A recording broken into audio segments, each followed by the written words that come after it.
Des responsables iraniens ont mené d'urgence des négociations secrètes et à huis clos avec l'équipe du président américain afin de réduire les tensions après que le président des États-Unis, Donald Trump, a menacé de recourir à la force en réponse au meurtre de manifestants en Iran.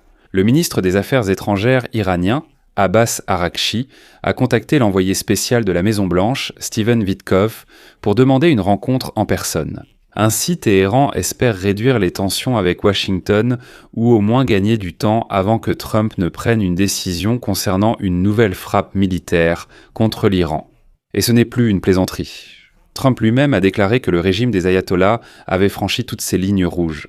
Les États-Unis envisagent une réponse militaire à la répression des manifestations en Iran, où 544 personnes auraient été tuées selon les autorités, mais les vidéos suggèrent un bilan plus lourd.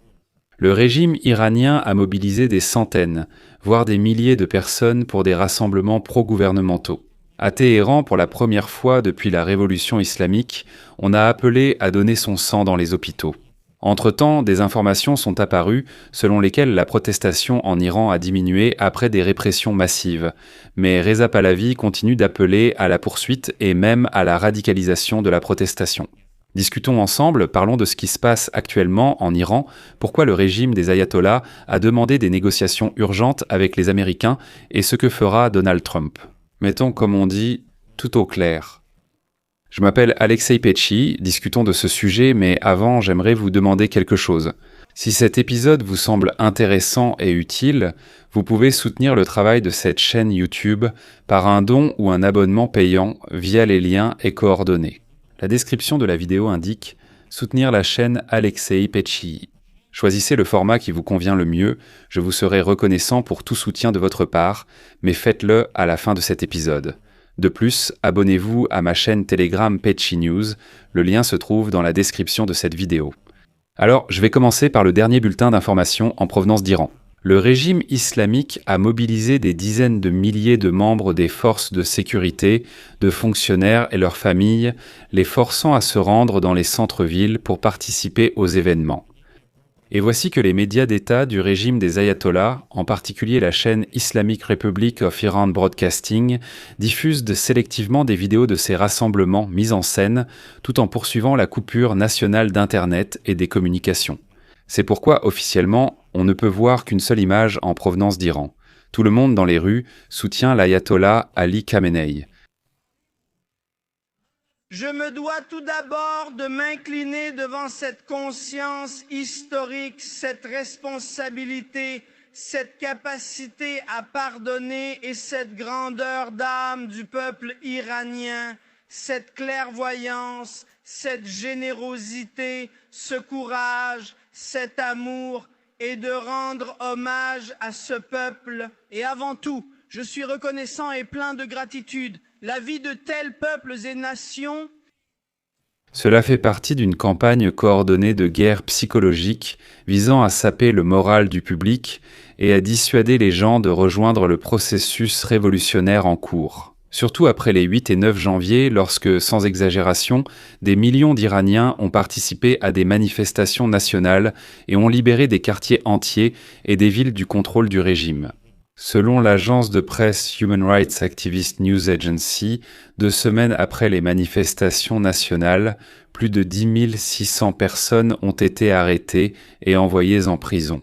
Réfléchissez, plus de 10 000 personnes ont été emprisonnées.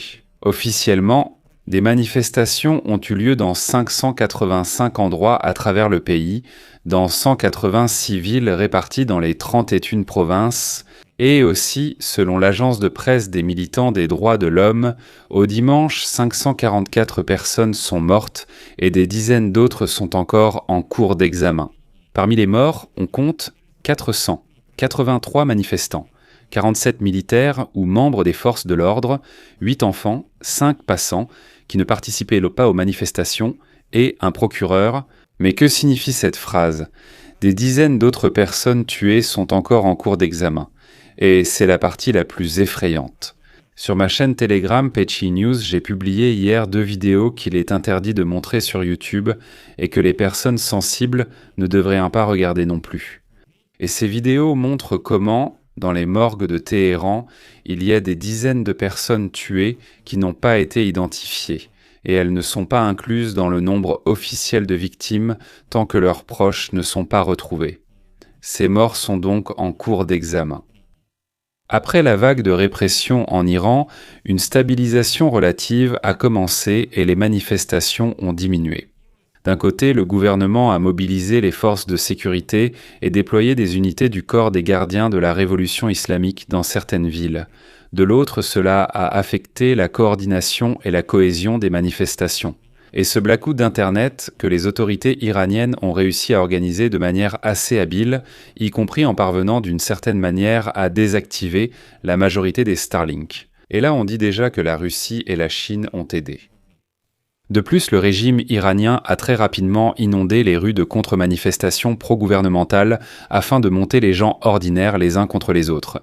Si les manifestants descendent dans les mêmes rues, voici ce qui arrive. Des dizaines de milliers de personnes ont manifesté en soutien à la République islamique à Mekhed, Téhéran, Ispahan, Zahedan, Hamadan et dans d'autres grandes villes. Le gouvernement iranien affirme que plusieurs millions de personnes y ont participé. L'opposition, comme on pouvait s'y attendre, a exprimé des doutes. Selon les informations, il s'agirait principalement de membres des forces de l'ordre, de fonctionnaires du corps des gardiens de la révolution islamique et de leurs familles, et c'est ici que réside l'essentiel. S'il ne se passe rien de nouveau et si les États-Unis n'interviennent pas, les manifestations pourraient là progressivement s'éteindre, comme cela s'est produit en 2022. Même avec une intervention américaine, la réaction des gens reste incertaine. En fait, les analystes américains rappellent que pendant la guerre de 12 jours avec Israël, il y avait une unité du peuple iranien. Et même les opposants à Khamenei ont en partie soudainement arrêté leurs protestations et, sous un même drapeau, se sont opposés à l'Occident. Reza Pahlavi, chef des monarchistes en exil, a encore appelé à manifester et à attaquer bâtiments administratifs et forces de l'ordre. Il me semble que le pic de son activité fut les 8 et 9 janvier, quand les protestations ont culminé et que les autorités ont pris des mesures radicales, même si Pahlavi vient d'annoncer une nouvelle phase de la révolution. Eh bien, nous verrons. Pour l'instant, il ne semble pas que l'opposition soit coordonnée.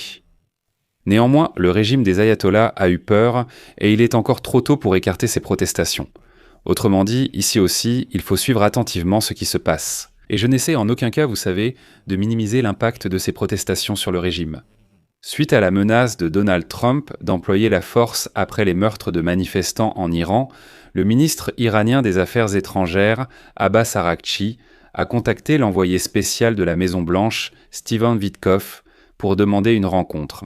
Des sources de la Maison-Blanche l'ont rapporté à Axios. Selon eux, Téhéran espérait ainsi réduire les tensions avec Washington, ou au moins gagner du temps avant que Trump ne prenne une décision concernant un nouvel assouplissement du régime des ayatollahs. Un interlocuteur du média a indiqué qu'Araghchi et Witkoff avaient envisagé une rencontre prochaine. Dimanche, Trump a déclaré que le 10 janvier, l'Iran avait pris contact avec les États-Unis, proposant d'entamer des négociations sur l'accord nucléaire. Voici la citation de Trump. « Une rencontre est en préparation, mais en raison de ce qui se passe dans ce pays, il se peut que nous devions agir avant les négociations. » Trump a indiqué qu'il recevait des rapports horaires sur la situation dans la République et qu'il envisageait des options très dures contre le régime des ayatollahs qui, selon ses mots, a commencé à franchir les lignes rouges en tuant des manifestants. Et voici la citation suivante. « Des personnes qui n'auraient pas dû mourir ont été tuées. Ces dirigeants, si on peut les appeler ainsi, gouvernent par la violence et nous prenons cela très au sérieux. Les militaires étudient la situation et nous envisageons plusieurs options très strictes. » Dans le même temps, des sources du journal Politico à la Maison-Blanche ont indiqué que les États-Unis pourraient effectuer des frappes ciblées contre les forces armées iraniennes dans le but d'éviter des actions susceptibles d'entraîner de graves conséquences pour la population civile. En même temps, Donald Trump ne prévoit pas d'envoyer de troupes américaines en Iran. Les sources de CNN ont aussi indiqué que les services de sécurité iraniens étaient considérés comme des cibles potentielles. En outre, la possibilité de mener des cyberattaques contre des installations militaires, des hommes politiques et des sites gouvernementaux est à l'étude, ainsi que la livraison de terminaux Starlink pour rétablir l'accès à Internet pour les manifestants. Et le 13 janvier pourrait bien devenir le jour J. car c'est précisément ce jour-là que Donald Trump tiendra une réunion du Conseil de sécurité nationale pour discuter des options de soutien aux manifestants et d'affaiblissement du régime des ayatollahs en Iran. Téhéran avait déjà promis d'attaquer les bases et navires américains au Moyen-Orient en réponse aux actions des États-Unis. Donald Trump a alors affirmé que l'Iran ferait face à des frappes précoces et inédites. D'une force qu'ils n'ont jamais connue auparavant, ils n'en croiront même pas leurs yeux. J'ai des options d'action très puissantes. En conclusion, les manifestations en Iran ont débuté le 28 décembre, déclenchées par la chute historique du rial et la forte hausse des prix. Cependant, le mécontentement social était vite devenu des inquiétudes politiques, incluant la démission du guide suprême, l'ayatollah Ali Khamenei. Ce dernier a qualifié les manifestants de terroristes et a ordonné de réprimer les troubles. Et maintenant, tout semble indiquer que si les États-Unis et Israël n'interviennent pas et ne frappent pas le régime des ayatollahs, la contestation, malheureusement, risque encore de perdre en Iran. Je vais m'arrêter ici, les amis. Donnez votre avis et vos conclusions dans les commentaires sous cette vidéo, abonnez-vous à la chaîne, activez la cloche et n'oubliez pas de mettre un like, les amis. Je vous rappelle encore une fois, si vous souhaitez soutenir le travail de cette chaîne YouTube, vous pouvez le faire via un don en utilisant les liens et les informations dans la description de cette vidéo. C'est tout pour aujourd'hui, prenez soin de vous, à bientôt.